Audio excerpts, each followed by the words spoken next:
Saudara, televisi pemerintah Iran menampilkan rekaman sebuah kapal yang diklaim hasil cegatan Korps Garda Revolusi Iran di Selat Hormuz. Video memperlihatkan kerusakan parah pada kapal. Namun, lokasi dan tanggal rekaman tidak dapat diverifikasi secara independen. Pihak Teheran mengklaim insiden ini terjadi di kawasan Selat Hormuz di tengah pembatasan transit dan blokade Washington terhadap sejumlah pelabuhan utama Iran. Iran menuntut kapal-kapal yang menggunakan rute dekat dengan perairannya berkoordinasi melalui otoritas maritim yang terkait, sekaligus memperingatkan agar tidak coba melintas tanpa mematuhi ketentuan tersebut.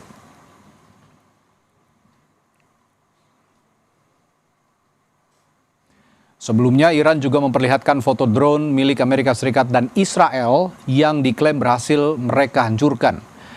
Presiden Iran Masoud Pezeshkian kembali menegaskan Amerika Serikat dan Israel heran karena negaranya tidak runtuh oleh gempuran bertubi-tubi yang dilancarkan dua negara tersebut.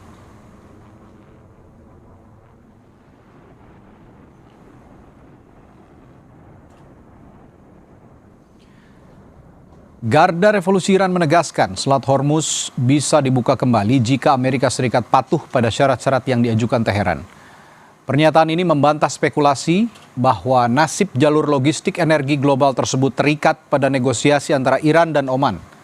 Para pemimpin tertinggi Iran yakin tekanan militer akan memaksa Amerika Serikat menerima kendali mereka atas jalur perairan krusial tersebut. ببینید بازگشایی تنگه هرمز سازوکار خاص خودش رو داره و هیچ ارتباطی هم به مذاکرات بین ایران و عمان نداره. تنگه هرمز به عنوان باز شدن تنگه هرمز در واقع تابع شرایطی هست که کشور جمهوری اسلامی بر اساس اون شرایط باز خواهد کرد و اون هم بستگی داره به میزان پذیرش آمریکا نسبت به شرایطی که جمهوری اسلامی ایران تعیین میکنه. Di sisi lain, Iran klaim pihaknya dan Oman sangat dekat untuk menyepakati rute pelayaran sementara melalui Selat Hormuz. Meskipun Teheran menyatakan bahwa kesepakatan itu belum tentu sepenuhnya membuka kembali jalur perairan strategis.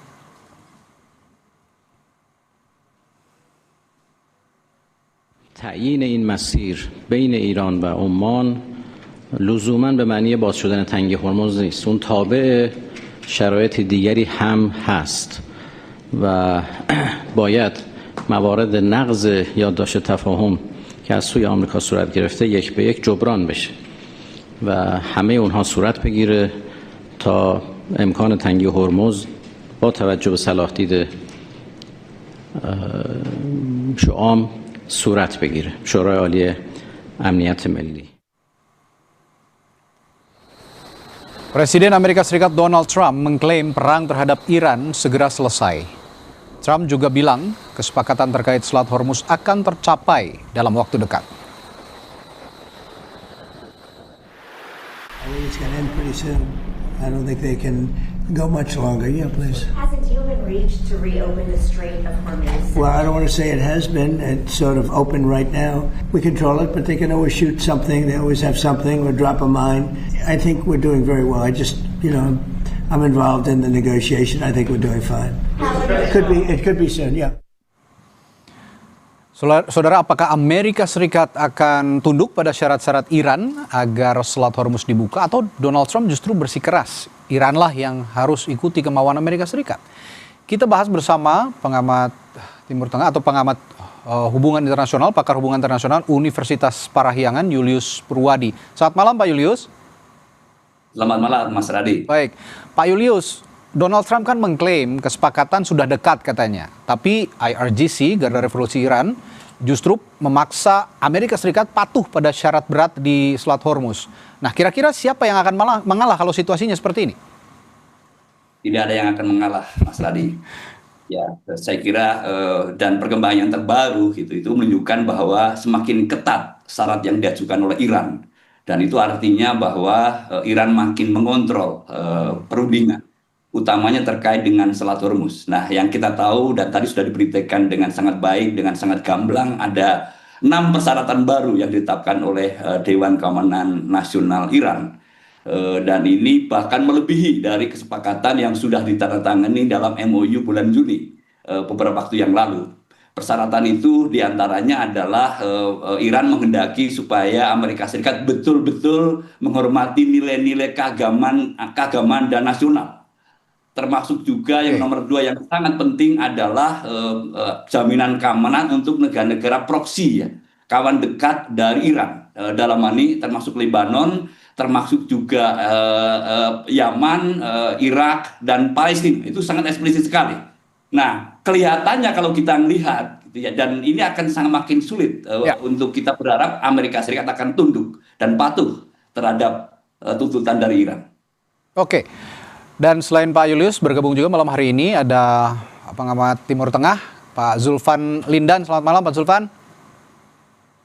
Selamat malam. Ya, Pak Zulfan, tadi kita sudah bahas betapa sulitnya masing-masing untuk mundur atau saling mengalah begitu ya dari Amerika Serikat dan juga Iran dalam konteks ini. Yeah. Tapi saya ingin tanya, menurut Bapak, apakah Amerika Serikat di bawah Donald Trump pada akhirnya akan tunduk pada daftar syarat Iran? Ini kan syaratnya banyak, mulai dari penghentian ancaman militer, pencabutan blokade dan sanksi, penarikan pasukan dari kawasan, kompensasi perang, pencairan aset, hingga pengakhiran perang secara permanen. Kira-kira di bawah Donald Trump, apakah pada akhirnya akan tunduk agar Selat Hormuz sepenuhnya dibuka? Atau justru Trump sepenuhnya akan memaksa dan mengikuti kemauan Amerika Serikat soal kebebasan navigasi tanpa kontrol yang sudah Iran batasi juga, Pak Zulfan? Ya, pertama saya kira Trump Trump dan Israel dan Netanyahu itu sangat tahu, sangat paham bahwa Iran ini paling ngotot untuk mempertahankan Selat Hormuz sesuai dengan syarat-syarat yang sudah mereka tetapkan.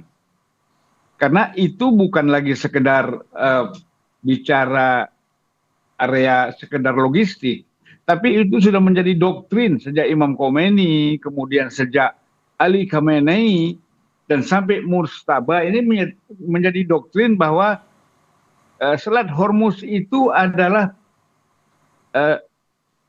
sangat strategis untuk dipertahankan. Oke. Apapun resikonya mereka akan pertahankan Selat Hormuz. Jadi kalau menurut saya Trump tahu itu. Nah, kalau Trump berkeras menyangkut Selat Hormuz, saya kira Iran akan sampai habis-habisan mempertahankan itu. Itu yang pertama. Yang kedua bahwa segala tuntutan-tuntutan itu mau tidak mau Amerika mungkin sebagian besar akan dia ikuti. Karena Iran tidak akan mundur dalam hal ini gitu. Oke. Ya, Iran tidak akan mundur dalam hal ini. Saya kembali ke Pak Julius. Iran kan sudah menyatakan bahwa pembukaan Selat Hormuz ini tidak ada hubungannya dengan negosiasi mereka dengan Oman. Nah, dalam konteks hubungan internasional sebenarnya apa yang sebenarnya dilakukan Oman? Peran apa yang dilakukan Oman di tengah kebuntuan Amerika Serikat dan Iran saat ini, Pak Julius? Oke, pertama bacaan saya itu Iran mencoba mendekati Oman supaya posisi dari Iran semakin kuat. Nah, negosiasi yang sedang dilakukan dengan Oman kan terkait bagaimana mengelola Selat Hormuz. Dan yang kita dengar kesepakatannya sampai hari ini adalah nanti kapal-kapal yang akan masuk ke Teluk Persia itu lewat jalur Iran yang dekat dengan Iran, yaitu jalur utara. Lalu kemudian yang keluar itu lewat jalur selatan. Itu yang kita dengar ya kesepakatannya. Dan itu disebut juga belum tentu gitu ya. Belum tentu itu nanti yang akan menjadi posisi Iran. Karena ini kan lebih mencerminkan posisi dari para negosiator yang mencerminkan dari posisi kira kurang lebih Menteri Luar Negeri, termasuk dalam ini Presiden Masoud Pezeshkian. Itu konteks yang dipaparkan tadi. Nah, kalau saya kembali ke tadi posisi Iran yang sepertinya sulit untuk melunak begitu ya. Ke Pak Zulfan, berdasarkan pemahaman Bapak tentang karakter politik dalam Iran dan pengalaman langsung melihat situasi di Teheran, kira-kira seberapa besar kemungkinan kepemimpinan Iran ini bisa melunak atau bersedia melunak jika Amerika Serikat tidak memenuhi hampir semua tuntutan mereka? Sampai sekarang kan tidak ada tuntutan-tuntutan yang dipenuhi oleh Amerika Serikat, Pak Zulfan.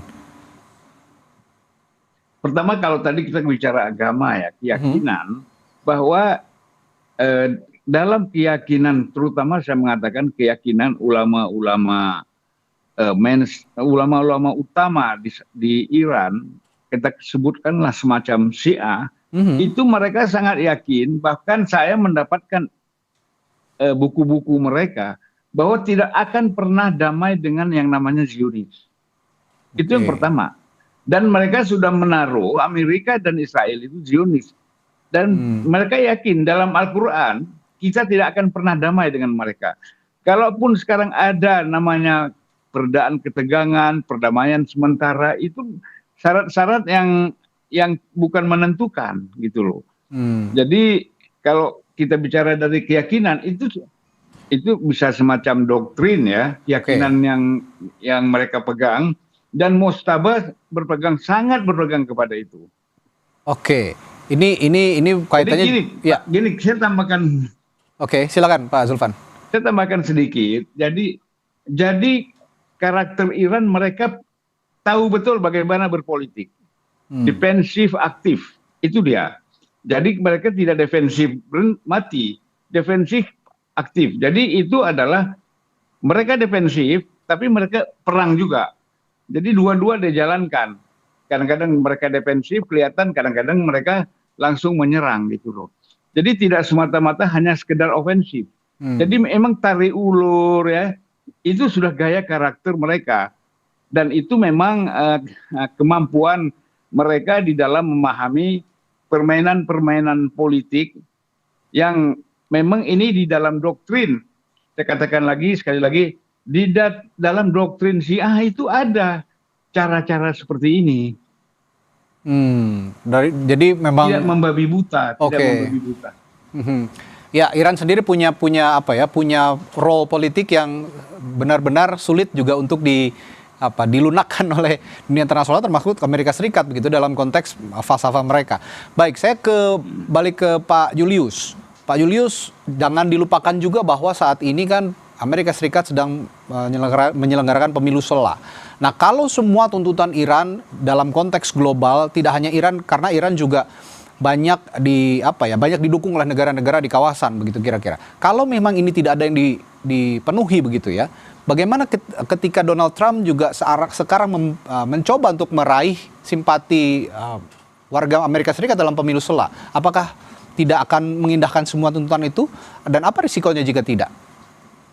Ya, yang pasti yang kita lihat adalah Trump sudah kehilangan popularitasnya. Dan kemungkinan Partai Republik tidak akan mampu kembali menguasai Kongres, itu kenyataan. Dan itu pasti nanti akan juga berdampak terhadap legitimasi dari Trump, termasuk legitimasi Trump untuk melanjutkan perang. Ini satu hal ya yang kita akan lihat. Dan saya membaca bahwa Trump itu sangat berhitung dengan kehilangan popularitasnya, sehingga dia harus berhitung juga bagaimana positioningnya menghadapi Iran. Termasuk kelihatannya dia akan tetap bersikeras untuk tetap seolah-olah melanjutkan atau membiarkan situasi perang ini. Situasi saat ini kan yang disebut dengan neither war nor peace. Tidak ada perang, tidak ada perdamaian. Kan situasi seperti ini. Dan seolah akan digantung. Dan itu lebih baik untuk Trump dalam menjelang pemilihan sela yang sudah sangat dekat sekali ini, Mas Radi. Ya, itu yang akan diderita juga oleh Trump jika memang ya ini, tapi risiko itu kira-kira akan diambil ya Pak Julius ya? Ya, yang pasti ada yang pasti langsung ditolak ya. Tuntutan dari Keamanan Nasional, yaitu terkait dengan ganti rugi. Amerika Serikat harus ganti rugi terhadap segala macam kerusakan yang sudah dilakukan, yang sudah terjadi sejak 28 Februari sampai MOU ditandatangani. Lalu kemudian ada lagi kerusakan yang disebabkan karena pelanggaran dari MOU gitu. Itu tuntutan yang sangat jelas di butir yang ketiga, di keempat. Dan Kongres sepakat saya kira bahwa Amerika Serikat tidak akan pernah memberikan ganti rugi kepada Amerika Serikat. Dan untuk aspek ini kelihatannya Trump akan berkeras. Never ever memberikan ganti rugi ke Iran. Baik, dalam konteks Iran yang punya juga pendirian begitu, saya ke Pak Zulfan kembali. Kira-kira Iran saat ini menyatakan juga bahwa mereka memegang kartu as Selat Hormuz, katanya begitu. Seberapa kuat sebenarnya posisi tawar Teheran secara geopolitik dan ekonomi? Dan apakah Amerika Serikat benar-benar punya opsi realistis untuk membuka selat secara paksa tanpa biaya yang sangat mahal, Pak Zulfan? Ya, Iran kan sudah berhasil mengalihkan medan perang ini, medan pertempuran ya. Harusnya kan itu menghancurkan kota-kota, tapi dia bisa menggeser itu ke Selat Hormuz. Itu satu kemenangan Iran. Artinya bahwa Amerika semakin jauh dari pasukan daratnya masuk ke Iran. Karena ini perang di udara dan laut. Oke. Ya, maritim. Jadi kalau menurut saya bahwa Iran itu akan mempertahankan sesuai dengan apa yang dikatakan oleh Ali Khamenei, itu adalah modal terbesar kalian dalam menghadapi Amerika. Jadi mereka yakin betul bahwa Amerika itu akan kalah dan mereka tidak akan tunduk apapun sampai darah terakhir untuk mempertahankan negaranya dari penjajahan Amerika dan Israel. Itu doktrin. Jadi saya kira bahwa akan sulit. Kita sudah ambil contoh 9 tahun perang Irak-Iran itu 80 sampai tahun 89 yang semua koalisi Amerika, Saudi semuanya ikut membantu Saddam Hussein, toh mereka bisa bertahan satu-satunya kilang minyak mereka. Tidak tergoyahkan, apalagi sekarang mereka punya senjata yang begitu kuat. Oke, gitu, Mas. Ini apalagi kalau kata Pak Zulfan, Selat Hormuz jadi daya tawar terbesar gitu ya kira-kira untuk Iran memberikan efek lalah begitu terhadap Amerika Serikat untuk kembali membuka atau menutup Selat Hormuz. Tapi saya terakhir ke Pak Julius, kira-kira apakah kesepakatan sementara Iran-Oman soal pengaturan jalur pelayaran di Selat Hormuz ini bisa menjadi jalan tengah atau justru Iran akan tetap mengaitkannya dengan syarat-syarat politik terhadap Amerika Serikat, Pak Julius? Ya, yang pasti yang kita pahami adalah kontrol Selat Hormuz itu tetap ada di Iran. Sekalipun tadi ada seolah-olah kesepakatan bahwa nanti akan dikelola bersama.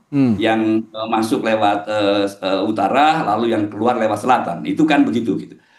Dari Dewan Keamanan Nasional Iran itu saya kira posisi sangat jelas, termasuk juga IRGC itu kan sangat clear bahwa itu akan ada dikendali dari Iran dan itu harus dikoordinasikan dengan IRGC. Itu kan harga mati. Jadi kalau sekarang misalnya dalam waktu dekat ada kesepakatan tentang pengelolaan tadi jalur masuk jalur keluar, itu juga belum tentu menggambarkan posisi dari Iran. Tetapi yang kita baca tentu saja adalah ada ruang negosiasi yang Iran sebenarnya siap untuk negosiasikan gitu. Tetapi apapun ya, sebetulnya ini meninggalkan Amerika Serikat ya, bahwa bukan Amerika Serikat yang menentukan nasib Selat Hormuz, tetapi Iran dan termasuk Oman. Dan itu posisi Iran menjadi semakin kuat, Mas Radi ya, dalam konteks negosiasi dengan Amerika Serikat.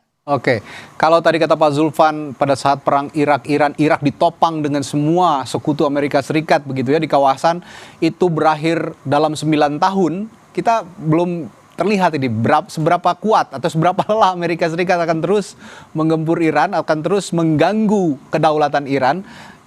Tapi ya dampak negatifnya adalah semakin lama ini dampak global juga akan semakin terasa. Mudah-mudahan ini tidak terjadi. Terima kasih pakar hubungan internasional Pak Julius Purwadi yang juga bergabung di Sapa Indonesia Malam. Lalu juga ada pengamat Timur Tengah Pak Zulfan Lindan. Kita akan jumpa lain waktu. Selamat malam. Sampai jumpa Pak. Ya, selamat malam. Terima kasih. Mas Rius semuanya. Mas Redi. Saudara, kebakaran di kawasan belum bisa dikendalikan sepenuhnya. Cuaca dan jalur sulit jadi kendala besar pemadaman api. Kami hadirkan informasinya selepas jeda di Sapa Indonesia Malam.